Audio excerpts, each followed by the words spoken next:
meeting to order, 5:06 p.m. Roll call, Commissioner Tebow? Here. Commissioner Christianchidi? Here. Commissioner Whitup? Here. Commissioner Sharp? Here. And Commissioner Dennis Sheedy. Agenda item number 1, December 2018 warrant in the amount of $120,506.01. I'll make a motion that we approve the warrant for December of 2018 in the amount of $120,506.01. I'll second that. Motion by Commissioner Christianchidi, a second by Commissioner Tebow. Any discussion? I have a question about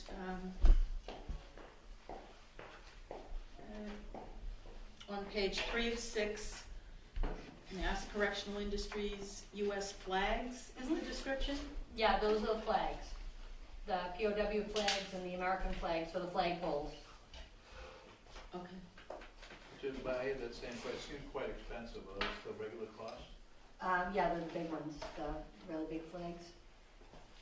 They're actually cheaper than where we were getting the flag from. That's the Mass Corps agency. Yeah. To bring the inmates to them. And the other question that I have was on page 4 of 6, check number 6618. The dues for Narrow? Mass Narrow? No, the dues for the federal dues, I guess, at the Narrow federal level, for $448.40. Oh, I know what my question was on the. My question on this check is the period of time that this covers. It says March 1st of 2011. Yes, that would be wrong. We are just explaining. That includes interest and penalties. We are in a new accounting system in the same software system that we have, and we're the guinea pig system, and there are a few little errors that are carrying over from an old system that shouldn't be in there. Still working out the quirks, but no, those would be the current dues. What they used to call a bug in the system, right? There's a few bugs in the system. Well, you're balancing at the end. Yes. Any further questions or discussion? Hearing none, all in favor? Aye. All opposed? That's unanimous. Agenda item number 2, approval of the minutes of December 11th, 2018. I'll make a motion that we approve the minutes of the December 11th, 2018 meeting. I'll second it. Motion by Commissioner Christianchidi, a second by Commissioner Sharp. Any discussion?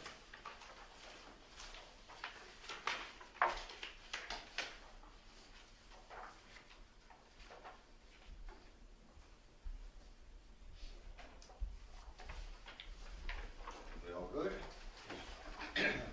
Hearing none, all in favor? Aye. Aye. All opposed? That's unanimous.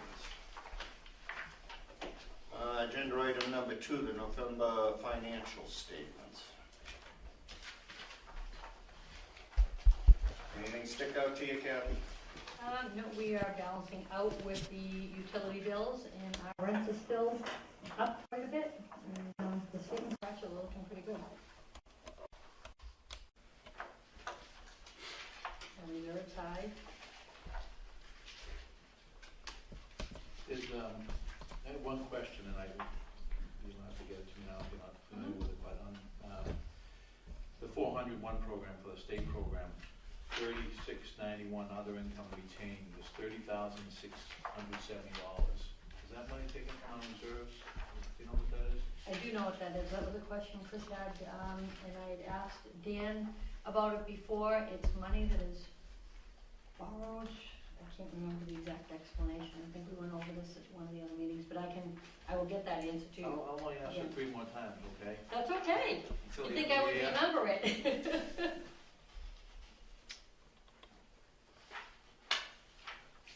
Any other discussions? I would entertain a motion to accept the November financial statements and put on file. So moved. I'll second that. All in favor? Aye. Aye. All opposed? That's unanimous. Agenda item number 4, 26 Paconequid Avenue disposition, fish number 088062. We have Wayne Bittler and 2 other Affordable Housing Trust members. I know one is Nikki and James. James Truex. Nikki is Nikki. Dustone. yeah. Thank you for coming and welcome. Yeah, thanks for having us tonight.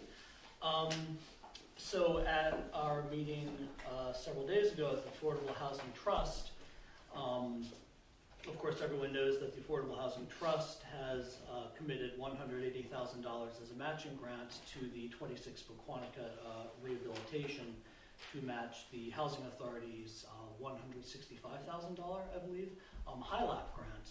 And the costs of that rehabilitation have been quite high because of prevailing wage and Davis-Bacon and such requirements. So we were told that the Housing Authority has been in conversation with the state and is considering other options for 26 Paconequid.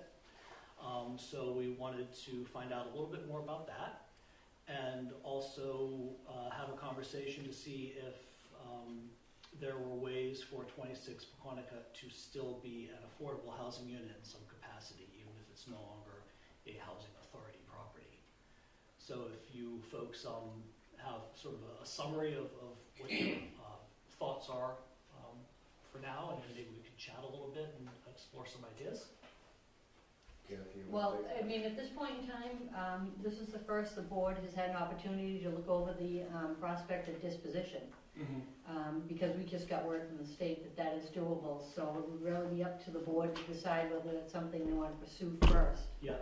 And then I think dive deeper into a further discussion on that. As you know, Wayne, this has gone on for Oh my gosh. 2.5, 3 years now, and it's reached a level of frustration with this board probably long ago that all the avenues that we pursue, it seems that the costs that come back to us are very prohibitive. Yeah.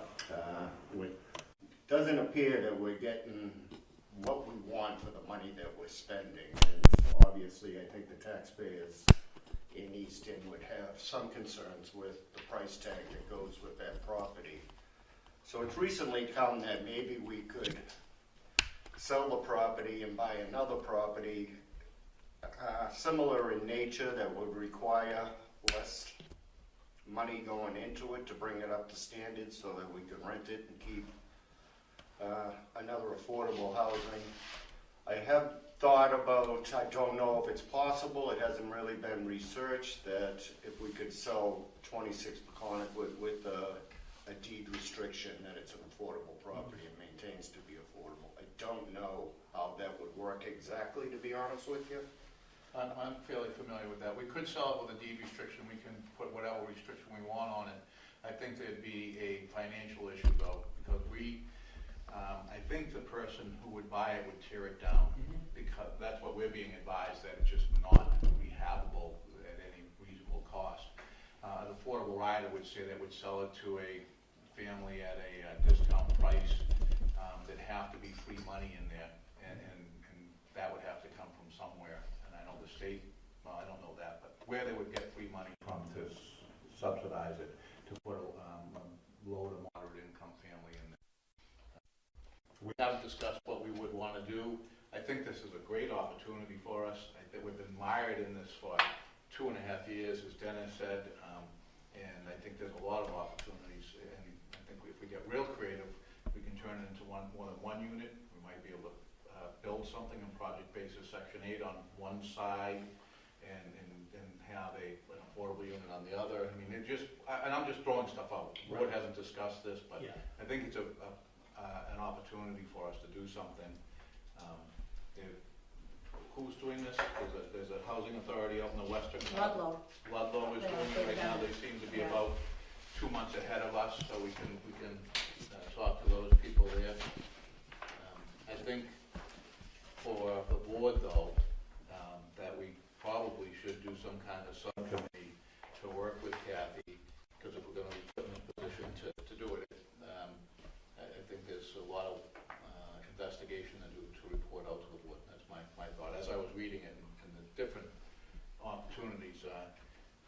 Chris Sheedy had mentioned what David Hudson? Henderson has been Yeah. doing. He's got a lot of creative things. I mean, we can take this as a real opportunity. It's been a setback, but we can use it as an opportunity to add to the housing, and the affordable housing in the town.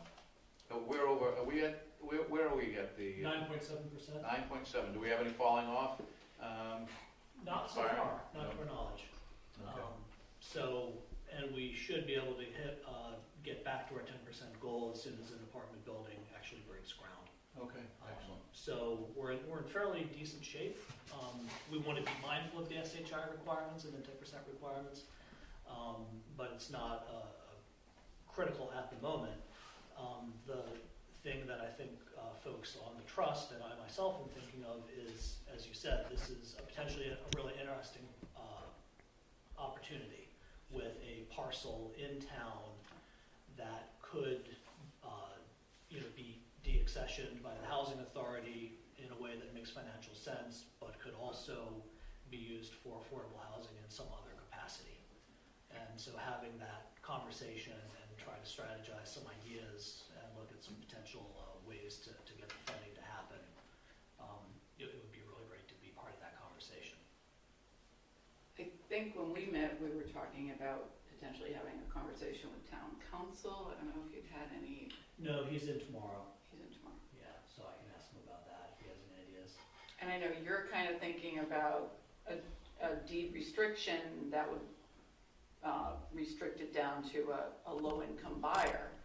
But the other way we're kind of considering is maybe something that was more like a Habitat for Humanity piece. So I don't know if we can make it so that it's a little bit more in agreement with where we need to be, and also to continue with a unit staying in inventory. Sure. I think, again, there would be some work to be done. The state owns quite a few of these, and this is a very common problem they're having. Oh, yeah. Because it's a structural financial issue, they can't support it. So I think that there's some creative stuff going on around the state that we could piggyback on, or at least, mine that, what's happening, how have you worked with this? So I think this is a real step forward. It wasn't where we expected to be, but it will bring us to a point where we can have some good quality, affordable housing that will last for a long time. I think if we fix this up, we'll probably be in 20 years the same situation and falling apart. And, but they just don't fund No, they do not. capital Yeah. on it at a level that That's needs to be. terrible.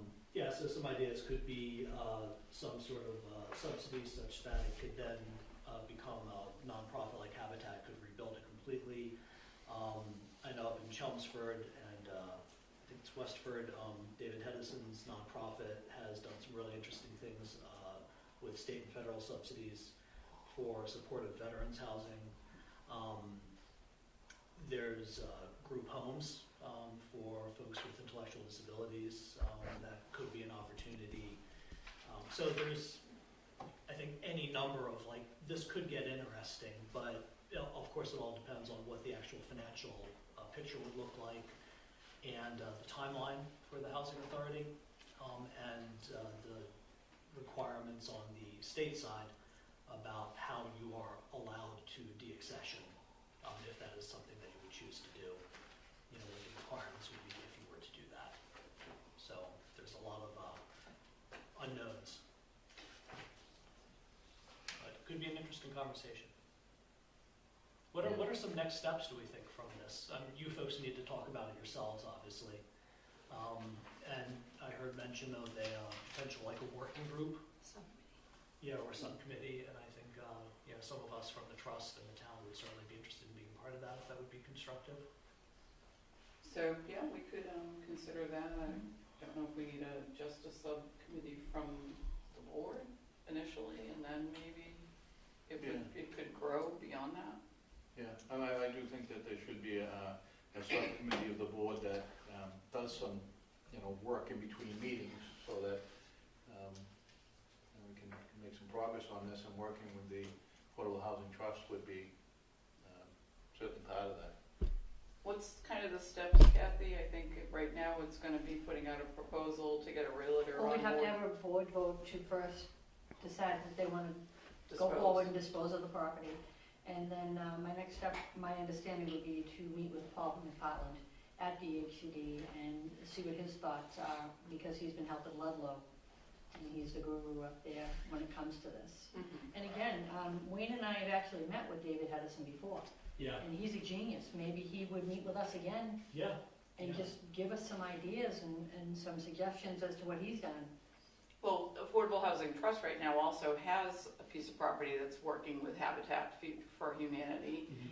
We've got a group home, Yeah. acquired brain injury facility that's coming into operation hopefully soon. So we've got a few different things that we're working on, and we've got some contacts as well, so I think it could be a nice pairing, sorry. Do No, you, that's okay. no, go ahead, yeah. If I could make a comment, Wayne, you suggested someone who is involved with the Veterans Services. I think based on this location and the funky shape of the lot and the abutters, that would be an ideal situation, Could a be. resolution. Yeah, that's what David Hedison's group, so the Chelmsford Housing Authority has an affiliated nonprofit that is quite good at doing these sorts of developments. It's a very big lift to get that organizational infrastructure in place. And they just operate in that local area, and what they have done is accessed various pots of funds to build supportive housing for veterans with studios and one-bedrooms in, I think, 8 and 10. But they've got two buildings. I think one is like 8 units, one is 10. And Kathy and I went up over a year ago now. Yes. Time does fly, and they're really nice facilities.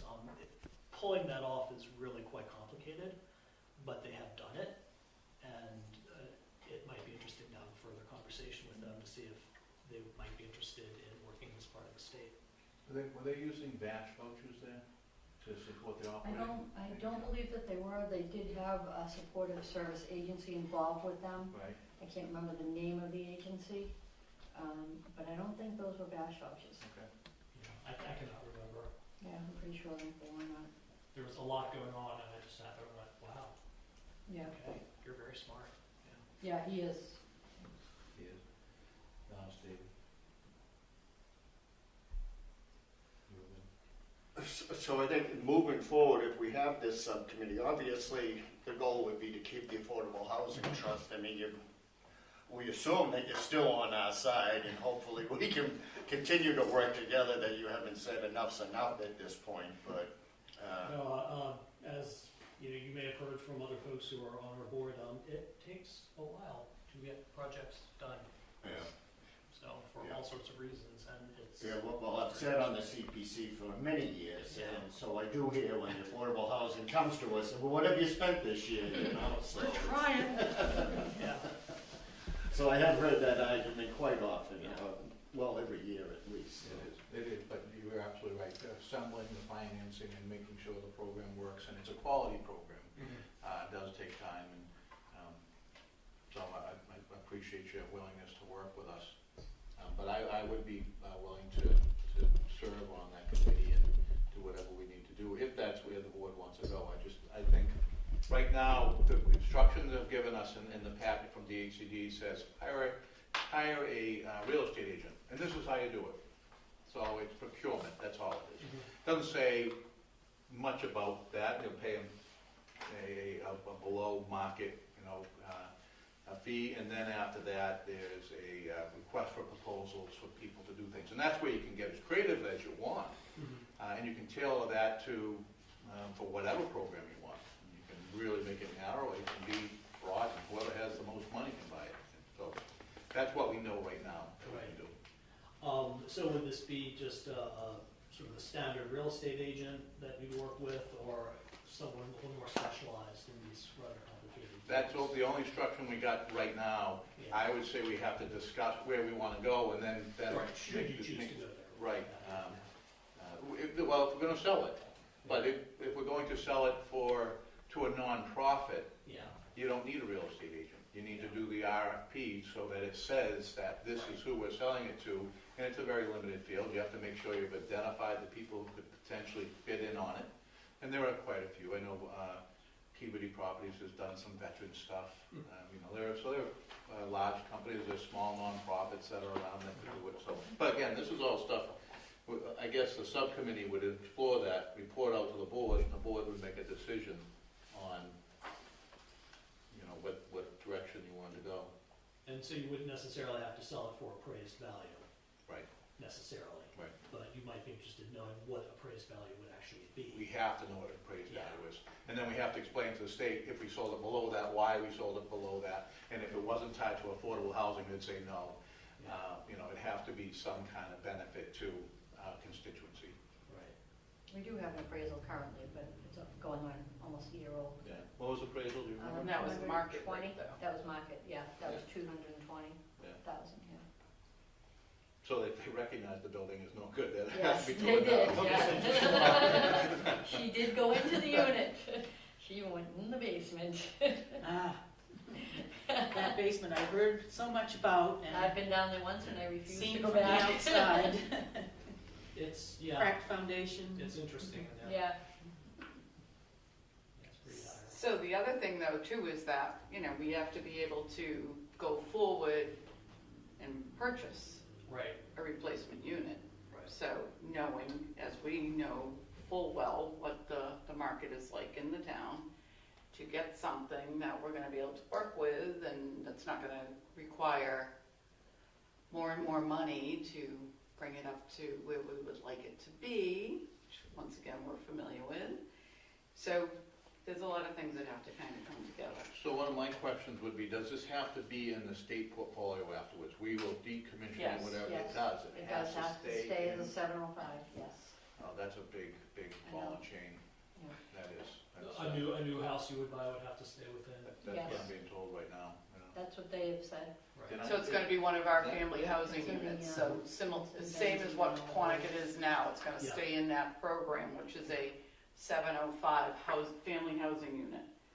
It And says replacement units. Yeah, which means we have to replace it with another unit. No, I want to get clarification on that, Okay. because if they do, that really is, it really ties our feet, because now we tie ourselves to, they're going to subsidize us a certain amount of money, which is not going to be enough to build up a reserve, to take care of capital issues, and we're going to have to, it's the same model, right? yeah, it's the same model. So There's no I question. think we have to get clarification on replacement. I would hope that we would say, we go with the SHI, right? That it's a replacement affordable unit, we can put something on it that means it's perpetual, goes on forever. That would be my argument, because if we do it the other way, what do? Just buy some. But I like the fact that we get 2 units. Yeah. I know Tom was like, They want to get out of the business, so I'm hoping that they would say, as long as we meet certain criteria, I'm hoping. Again, that's where I'd like to get the answer to that but we can question. also project basis Section 8. Yes, to make it, again, we Yeah. need to make sure it funds itself, Right. so we build up a reserve, so when the roof goes, we want, that But we just, can't do that with a 705. no. But you could keep it within your housing authority portfolio if Sure. it were a project-based Section 8. Correct, and we So- have the Section 8 program. So your ask might be, what I'm hearing is, get it out of this Get it out of that 768. big program, that Yeah, that put it in statewide project program, based chapter Section 705, that has, again, it's a formula, this is how much money you'll Yeah. get per unit, the person will pay you an average of 500, and we're gonna give, here, we get 300. Oh, 430 is our average? yeah. Yeah, Our average, 430. I mean, it's just a small amount of money. And then we do now have a capital program, but that's 100 and, that's later in the, Yeah, that's for 2022. yeah. But I mean, it This year just we have doesn't, 180. we're always playing catch-up, always. Yeah, yeah. And so if we could get it outside of that, and this is something I have worked with, you've seen the affordable housing units, we've got plenty of money. We've got a very similar program in the housing authority I'm associated with, and it builds up a reserve. You can make plans, you can make enhancements, you can do, when the neighbors call and say, hey, it'd be nice if you put a fence up, you could, a nice looking fence too. Okay.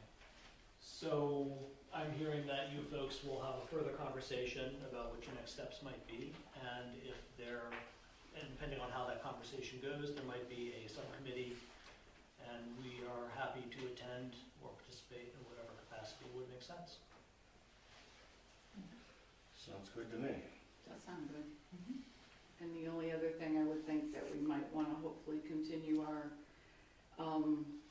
continue the affiliation that we had with Affordable Housing Trust for the funding. That was certainly could prove to be helpful.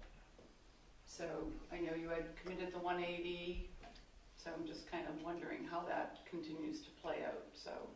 Yeah, and I guess, and again, that would be something that Affordable Housing Trust would want to have a conversation about in February.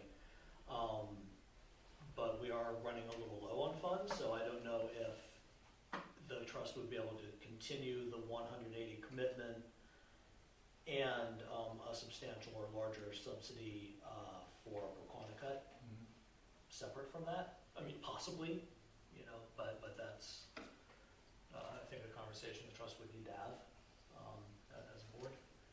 And again, a lot of it would be contingent on stuff that none of us know, like what's up with 26 for Quanticut. Sure. What would that look like? Our argument to the HCD has been and will continue to be that the community has, this is not a community that's turned its back on affordable housing. They've embraced it, they're at the table. Yeah. The state needs to do their part. Yeah. So we want to continue to say that, and that's true. Everything we're saying is absolutely true, and I'm proud to be part of the community that will do that recognizes there's a percentage of people that need this type of housing, and it makes the community better. So I just. So I'm hearing you say that for your advocacy with the state, continued Affordable Housing Trust commitment of $180,000 towards a replacement unit would be really helpful. Yeah, and I'd also say to them, look, they're not going to keep it forever. Yeah. We need to move on this. Yeah. It's been 2.5 years. They've been very patient. There's a lot of people knocking on the doors, to get the money, and they've been very good working with us. And I think it's a tribute to you that you go up to Chelmsford and even, go through that process. It really is. I did it with a leaky tire. A leaky tire at that, yeah. Great. Suffered, man.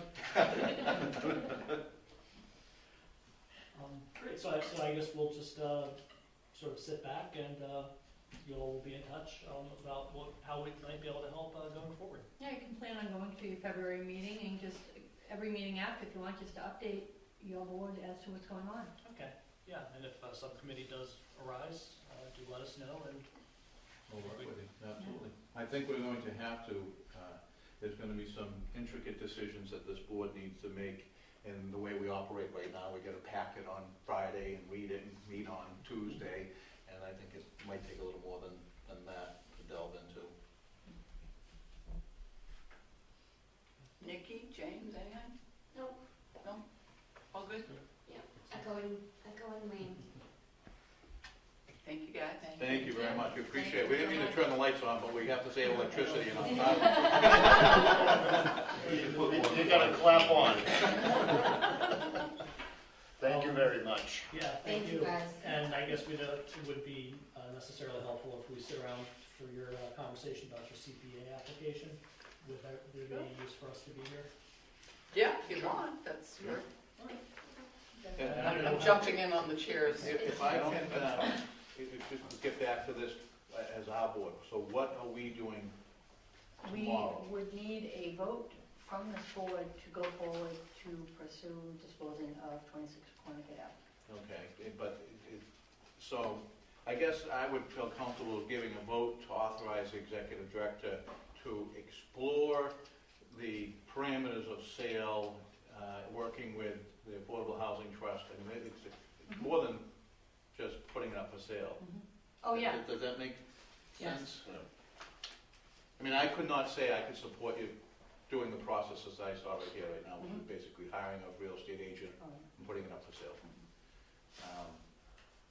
But I certainly could, I'll make that motion, move to have the executive director explore the disposition of 26 Conequit with the HCD with the knowledge that the Affordable Housing Trust is still committed $180,000 to the project. I'll second that motion. motion by Commissioner Tebow, a second by Commissioner Christianchi. Any further discussion? Hearing none, all in favor? Aye. All opposed? That's unanimous. All right, moving on, agenda item number 5, community preservation application. Some guy was supposed to call you about this, wasn't he? I don't know, I never hear from them, I'm Oh, not sure okay. who that is. I just, I don't know if it's been submitted, but there was just a sort of a stutter here, Oh, yeah, it has been. so. I had to submit it by the 9th. Oh, it has been? Yes. Okay, all right. All right, so I do know that the board, the CPC board will be meeting on February 7th, I'm sorry. Came out twice yesterday, but the 7th is the correct date. So. Again, they always like to see that you have some skin in the game, that what you're asking for, that you have some funding into it also, so. How it's gonna go, what the exact, distribution by the state this year, I wanna say it's around $1 million, give or take a little bit. I had a conversation with Wendy. She's still putting the numbers together. I'm given to understand that there will be about $850,000 of anticipated income, unrestricted, and uncommitted to debt service for the next fiscal year, so similar to last year. And I believe there's between 3.5 and 4.5 million in CPA reserves. Oh. And I think the 10% commitment by each pot, community housing, historic resources, open space recreation, is about $140,000 to $150,000 for each category, similar to last year. So I think it's very similar to last year's. So as you can see, just by reading those numbers, that we're looking for the 225 you're looking for, Kathy? Yes. And then the Affordable Housing Trust is gonna be coming in, looking for basically the 10% usually, I believe, right? Yeah. So there's a catch there, that there isn't enough money to go around for everybody. It's kind of ironic, because when I first started on CPC, we couldn't give away a nickel for affordable housing. The pot just got bigger and bigger and bigger. Shovel shops basically ate up a lot of that. However, shovel shops is now paying us back some money on a yearly basis. As that goes forward, they are committed to paying back the loan we gave them. So, how much you'll get, or if anything, it's hard to say at this point. That it's tight. Is our, I'm sorry, is our match the difference between 285 and 225, 60? No, we didn't put it in as an act because, and the reasoning was we were hoping to do the siding on these buildings. So we could just move that funding that we would be doing for the roads that need to be done sooner than not to this project to do the siding at Parker. Oh, We've only done the one building. I'm reading it wrong, that was Carver, 285. So our budget is 225, 225, 317 and, currently.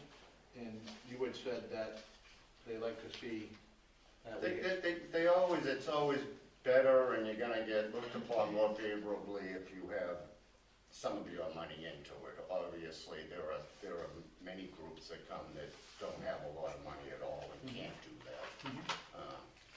The Affordable Housing Trust they have a pot of money that they've been building over the years, but they need to keep building that pot because the projects that they do come across obviously are very expensive. So, The trust has spent or committed about $885,000 between last year and this year.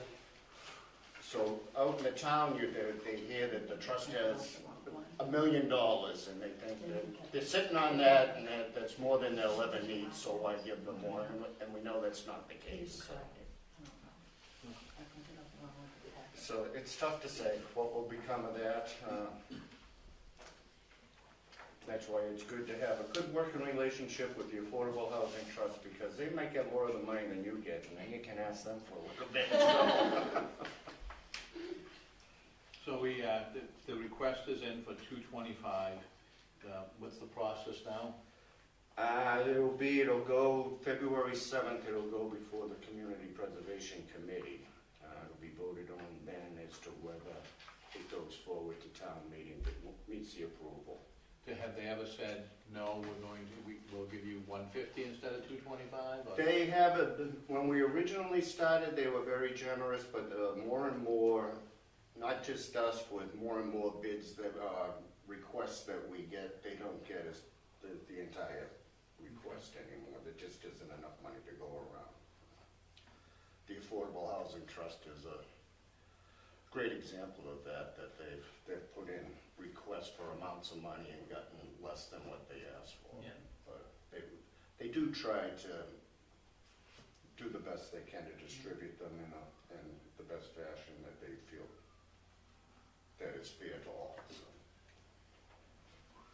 But, so, time will tell. Goes there, and then it goes before the Finance Committee and the Board of Selectmen for approval, then up to town meeting. We've never had a problem with town meeting, they've always gone through there, so, but you never know there either, that you could hit a glitch there. So if you make it that far, that's a good thing. Mhm. So there's nothing we need to do now? Not at this point, no, not that I'm aware of.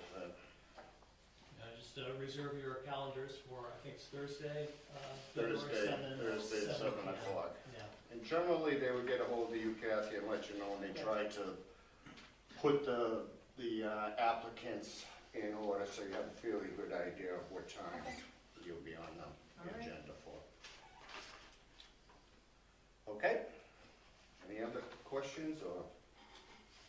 You got Wayne here, he's, time to ask, now's the time. I'm right here.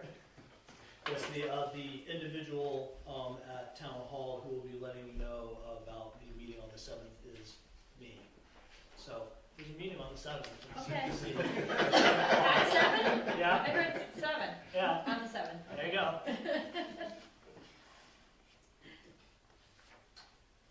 Okay. Any other questions? All righty. Thank you guys for. Thank you very much for Thank coming you. out on the cold January night. Thank you very much. Thank you.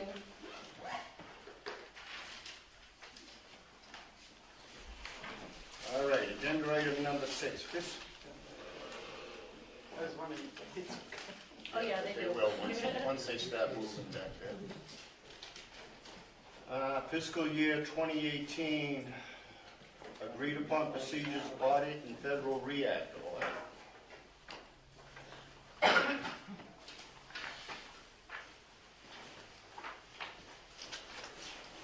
I want to thank you for providing it. Great news, no findings.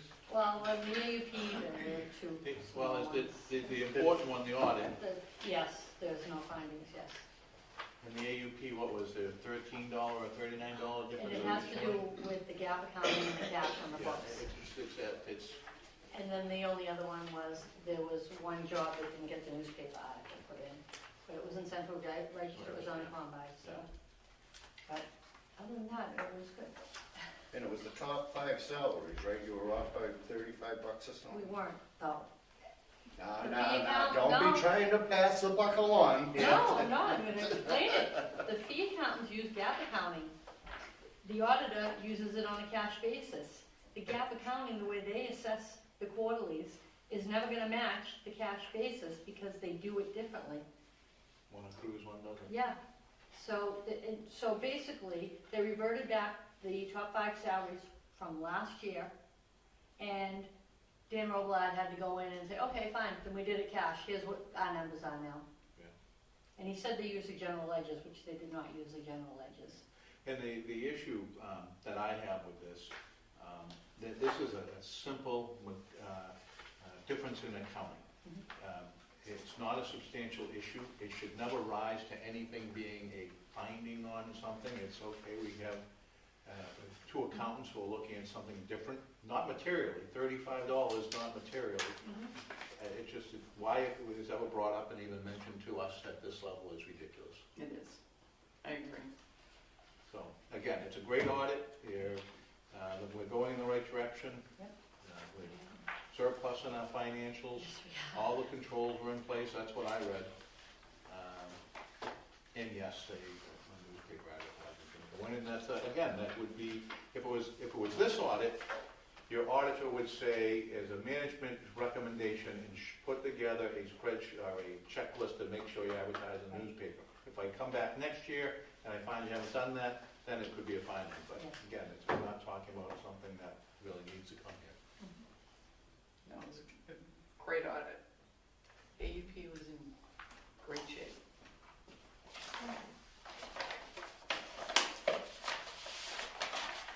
Any other questions or comments regarding agenda item number 6? All right, moving on then, agenda item number 7, certificate of substantial completion, fish number 088047, Lee Circle ramps.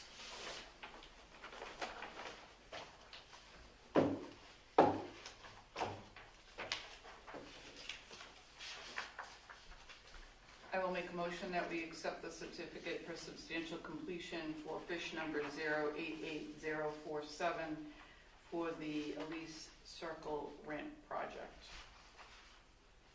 I'll second. Motion by Commissioner Chris Anshidi, a second by Commissioner Sharp. Any further discussion or questions? I have two issues, two questions, I guess. One is, it says attach one copy of the punch list, and I know that he gave us this. That doesn't tell me anything. We're still waiting for it. So, We're also waiting for change orders on the job. is that the architect, or is? You know, we have a very good architect, I will say, but there have been a few issues with the job. The architect is on vacation. I've sent him a couple emails looking for the punch list and a schedule for change orders, and I've yet to receive it. The contractor did call me and say, well, we can't do a lot of the stuff because the asphalt companies are closed, we can't address the issues till spring. And I'm not getting a lot of resolution on what's going on, but it's the architect more than it is anything. Yeah, and I noticed that the, is this Sean, is that Sean Keating? Yes, It's not signed? I know. Is that the new method of doing it? He kicked it back to me and said, your board needs to approve it before I'll sign it. That's absolutely wrong. I thought so, that's why I sent it to him first. How, he's supposed to be one of the people advising us that the job is, the punch list is right, that the job is done according to specifications. That's his role. You know, The architect and DHCDs, that's why it's over 50,000, right? oh, yeah, yes. So when you Yeah, have, and there's a retainage on it, we have 16,000 left in retainage to complete the job, but yeah, I'm still waiting for the architect to actually, I mean, I've talked to the contractor and he's told me what needs to be done, but there's been a little bit of miscommunication there. so I think the board is supposed to be approving, looking at a punch list and saying, okay, you have 16,000 in retainage, this 16,000 protects us because the punch list is worth 5,000 or 7,000. Right now, I don't know that. I was trying to read that. I was. I know. My eyes aren't that good anyway. Yeah. I have a question. Yes,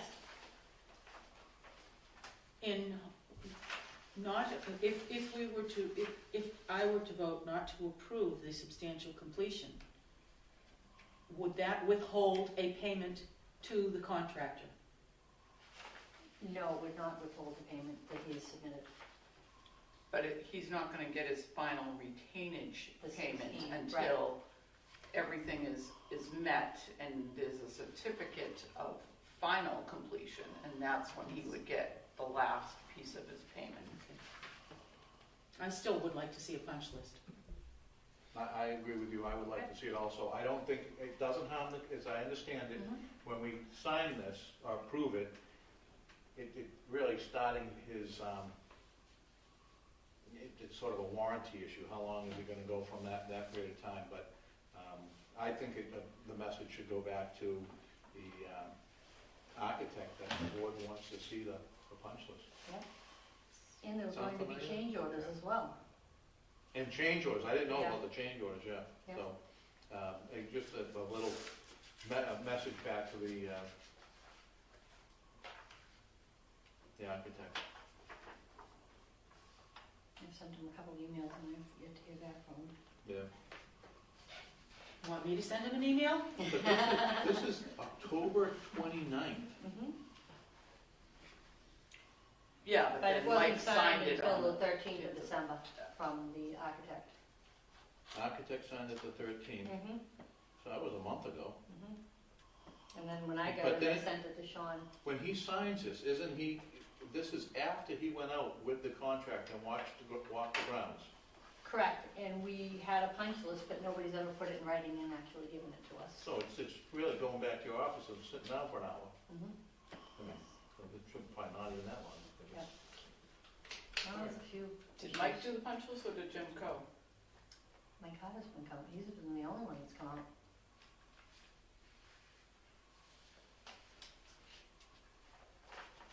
Well, I would entertain a motion that we table agenda item number 7.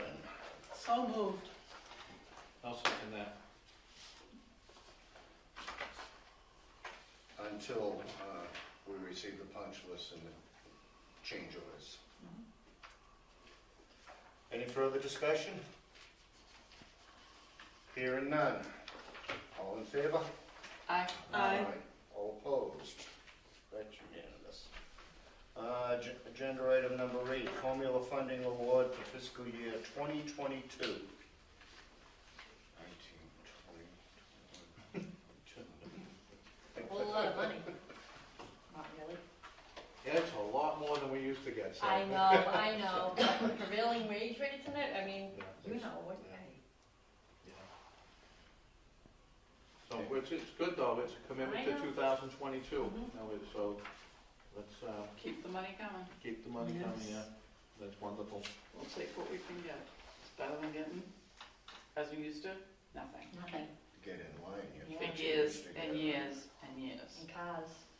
And cars that went nowhere, literally and figuratively. So do you know where this is as opposed to 2021? Do you remember? I don't off the top of my head, I'm sorry. 232 is coming to mind for some reason, so it seems to be. Oh, you're good then. No, it's coming to mind, doesn't mean the real number. And, but, you know, I don't know if anybody else knows how this formula works. It has something to do with the age of your, It's the FCI number, Yeah. place Yeah. to do it. okay. Your facilities FCI. condition assessment. Index. Index, yeah. And Okay. actually ours are in pretty good shape, so we did a big chunk, which is not necessarily a bad Yeah. thing, but, Yeah. Well, I want to come and show you some of my properties that they say are wonderful. oh, you're kidding me. It's also based on count of Yeah. state units, Yes. so, Of course, yeah. yeah. But it's how old your roofs are, how old Yeah. your And whether, boilers yeah, are. your property's in good shape, bad Yeah. shape, Mhm. medium shape, whatever. Good. When was that determination made? The FCI, Yeah. the initial Yeah, FCI was a The FC good, came out years ago. but didn't they're they? doing another one, that they're putting it out for an RFP right now to have a review of all the inventories and update the, Is that why they're doing that survey right now? Yeah. Okay. Oh, excellent. yeah. They've got an RFP coming out, I think, in the next week or two, and they're thinking they're gonna have the new consultants on board in, say, March, and then they're gonna start parading around the properties. Okay. I mean, the last one wasn't that accurate, so hopefully. There's been a number of them that have not been completely accurate. Right. But I guess it's our responsibility to get the draft and make sure.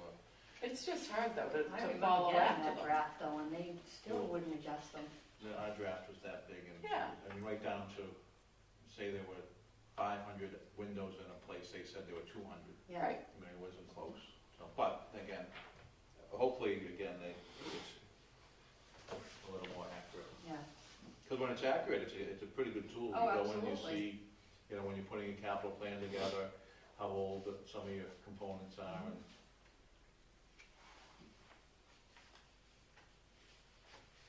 Excellent. Any further discussion or comments or concerns with formula funding? Hearing Make sure none. you get your $26,100 in admin fees. Seriously. I usually call back at the jobs, I try. Yeah, who's paying it for us, I'm telling you. I know. I know. I used to ask admin fees, and when I learned it's good to throw it back at the job sometimes. We always put it back in the job and it Yeah. came back and bit us. Yep. You could take a piece of it and put some of it back. The best one should have been the wastewater treatment plant you guys would have been rolling. Yeah, yeah. I don't think that was ever asked for with that one. And it's closed. 3.6 million, yeah. Yeah. We could fix 26 McConaughey. Yeah, and some. Maybe. Yeah, maybe. All right, moving on. Agenda item number 9, Section 8, fair market rents 2019 discussion. I would like to advise that we just keep the rents at the 2018 rates right now. We're still within the range that we can be for the FMRs. And with this uncertain funding time, I don't know that now's a really good time to increase the rents. Are you people having problems leasing up? Yes, they are. We only, out of 97 vouchers, we only have 4 vouchers in Easton. But that's due to the high cost of rent in town and the limited supply of units. But are they having problems leasing up in any other town? No, not really, not too much. When they go to another town, do you have to go by that town's Yes. FMR? Okay. Yes. Yeah, So you're only talking 4 units, really? yes. And right now, if we left it where it is, we'll be at 95% of the FMRs, which is acceptable. Do you have many that come in town from elsewhere? No, no. So,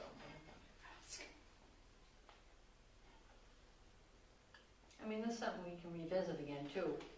yeah, I was gonna say that, Yeah. can we look at this? February, March, depending on what happens with the federal government. June. Well, if it goes south, you're not gonna get 2018 rates either, so.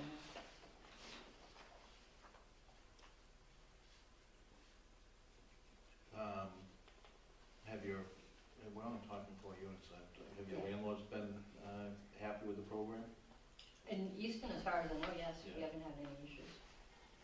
If you believe you can work with it, I'll make a motion that we adopt the fiscal fair market rents for the Section 8 program as they were adopted in 2018. I'll second that motion. Motion by Commissioner Tebow, second by Commissioner Krasinski. Any further discussion? Hearing none, all in favor? Aye. Aye. All opposed? That's unanimous.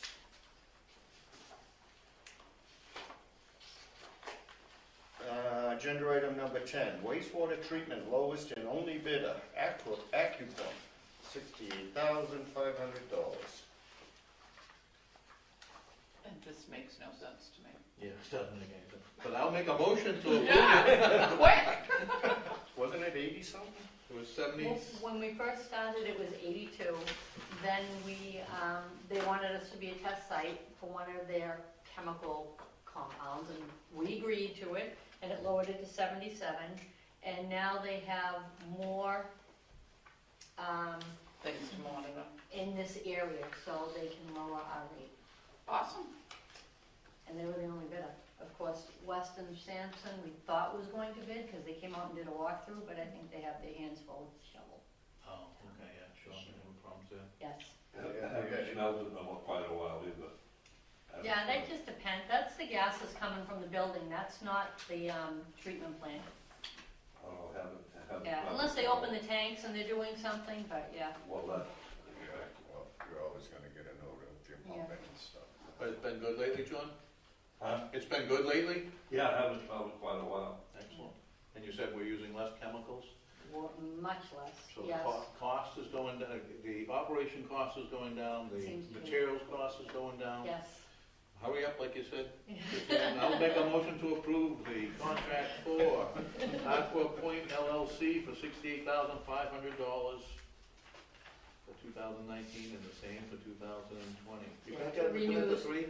3 years, no, it will self-renew up to 3 years, but that's the longest HCD will let us go for. Okay. I'll second that motion. Motion by Commissioner Tebow, a second by Commissioner Witta. Any other discussion, comments, questions? Hearing none. All in favor? Aye. All opposed? That's unanimous. Agenda item number 11, the Executive Director's Report.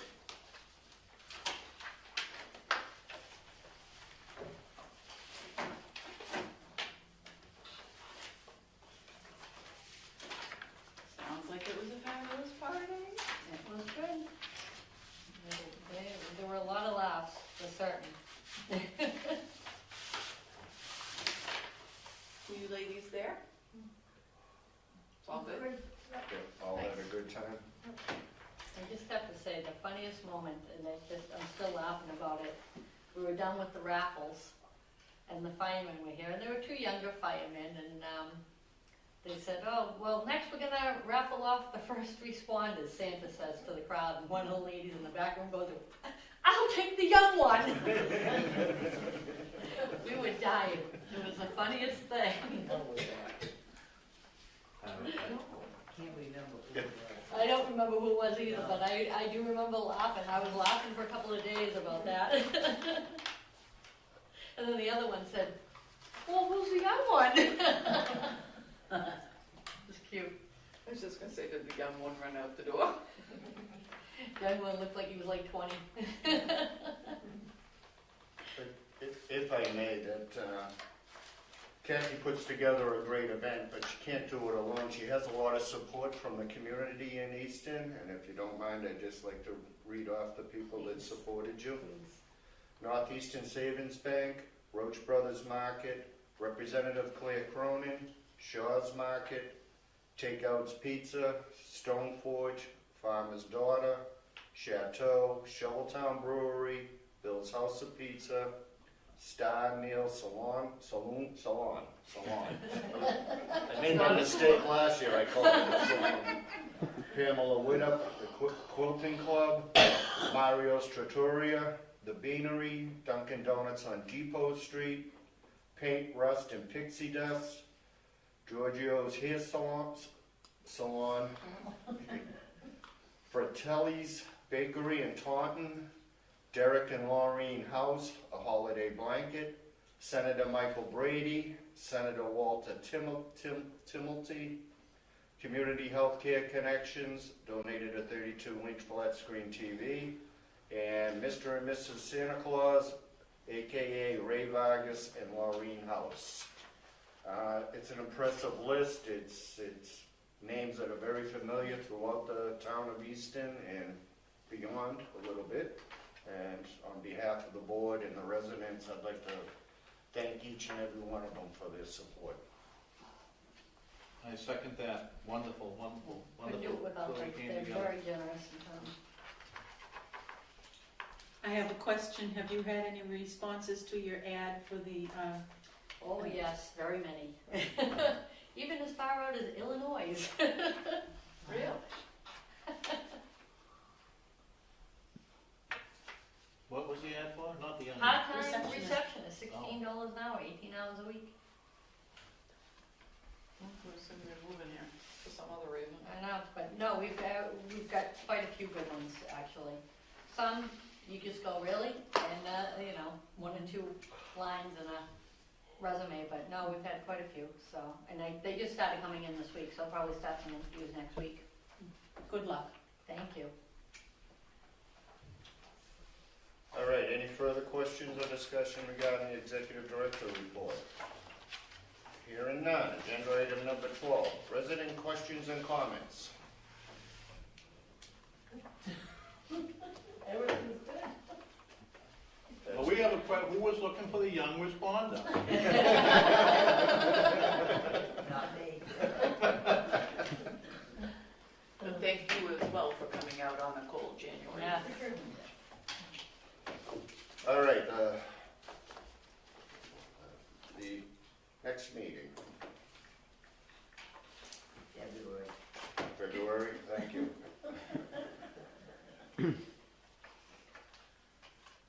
Would be the 12th, would be the second Tuesday. 12th is fine with me. 12th, okay? It's fine with me, as long as it's not a holiday. No? No. The 18th would be the holiday. Okay. All right, next meeting is set for February 12th at 5 p.m. I would entertain a motion to adjourn. I did have one question. Oops, sorry. Are we setting up a subcommittee, or are we not gonna do that just yet? I would volunteer for it, and Kathy, if you want, I don't know who else wants to be on it. I would volunteer if you.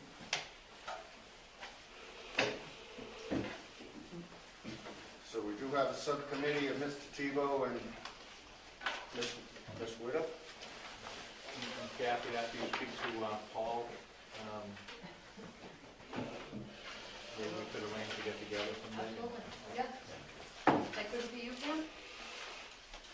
I'll talk to Paul McPartland at the HCD, and you, Tom, and myself could get together and discuss the next steps.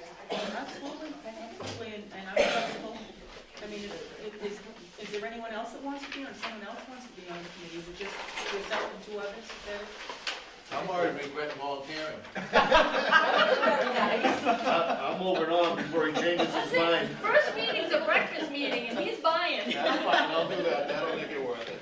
I mean, I was willing to do it, but I don't know if we wanna have 3 on there, cause then Three. it's gotta call it a meeting. Yeah, it's not a subcommittee anymore. Three, Yeah. you have to post it as an open meeting. So, Oh, okay, well, I think you're probably more experienced. no, I in think this. you're just fine, Nah. cause I don't know if I can absolutely commit to a lot of the time frames. So.